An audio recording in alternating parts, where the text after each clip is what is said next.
My dad is trying to force my spoiled stepsister on my summer trip, and even after I told him I'd never forgive him, he still won't listen, so I'm taking matters into my own hands to make sure he can't control me anymore. For some context, I, 17 female, am about to graduate. My friends and I have already planned a trip to a cabin for the summer before we start college. I've been babysitting since I was 13, so I've saved up a good amount of money and am very excited for the trip. When I was 15, my dad got remarried about a year and a half after my mom passed away. My dad's wife had a 13-year-old daughter, and as soon as we moved in together, they started to push her off on me and force us to do everything together. I don't like my stepsister. She's always throwing tantrums if she doesn't get what she wants. She's spoiled to the point that at my 16th birthday she got her own special cake so she wouldn't feel left out, and she also blew out the candles on my cake, and when I complained, my dad told me, "It's time to grow up. Being a sister is about sharing things." I told him I didn't have a sister, and I guess she overheard and she went on a rampage. The party was ruined. I then distanced myself more from them after that. I'm forced to either take her with me to places or stay home with her if I can't take her, or my dad or dad's wife can't watch her or don't want to deal with her. Imagine everything that I said she does with my dad and his wife onto a 15 to 17-year-old me. I was forced to take her bowling with me, and she would not stop trying to dig her hands in the part where the balls come out, and she tried running down the lane, so I had to take her home and my night was ruined.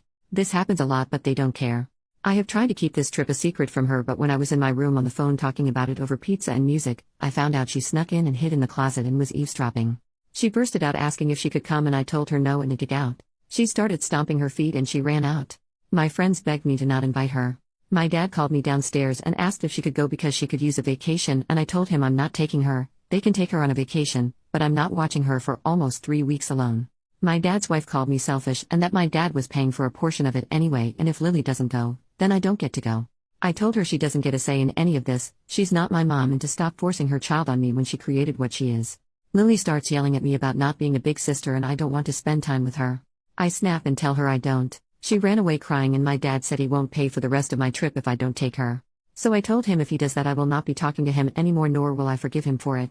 He said I'm being dramatic and she isn't bad. So I grabbed a bag and went to my aunt's house, my mom's sister, and told her what happened, and she said she would put up what he took away, and when I go to college, I can stay with her. I told my dad what I was doing and he blew up at me and said I was being a brat and they're my family now and not my aunt. As far as I know, she does not have any disabilities. She's been to doctors and therapy. She's just insanely spoiled, and that's how she's always gotten her way when told no. The first time I met her, everyone agreed on Mexican except her, and she was yelling in the car for 10 minutes before she calmed down by her mom appeasing her. Then she goes back on her phone texting. If she does, then that explains why she acts that way, and I can take it that she can't help it, but I still shouldn't be forced to watch her 24/7. Update 6 months later. I know a lot of people wanted an update to my last post. The trip happened and I did not end up taking her like I said I wasn't. From the time that I posted that up until the time that I left, the household was very tense and awkward. I was not speaking to any of them. The only person I had to confide in and talk to was my aunt, and I'm so grateful for her.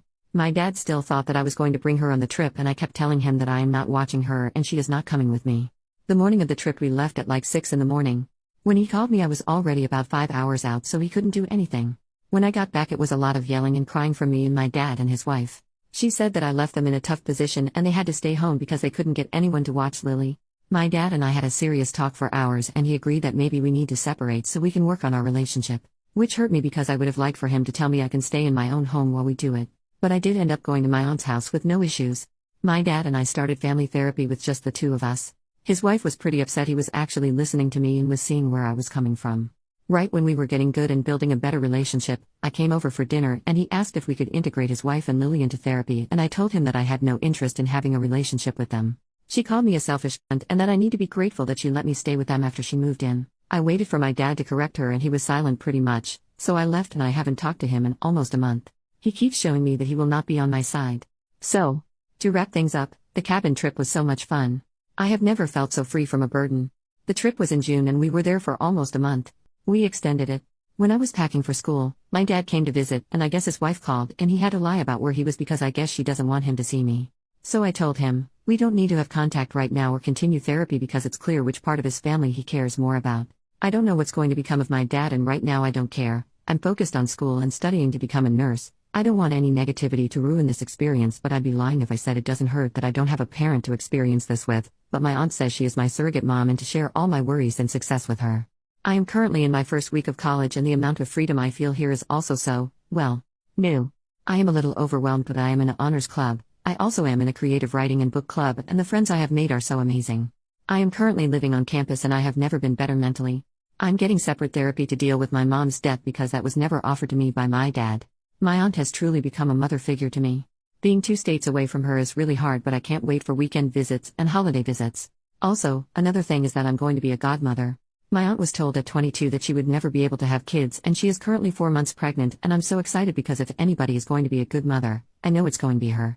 When she came to visit and tell me I think she saw I was a little worried. I told her I am so excited and happy for her and nothing will change that, but she's the only family I have right now and don't want to get left behind like I did at home, and we cried, and she promised me that she was filling in for my mom and she will be there for the rest of my life, whether I like it or not.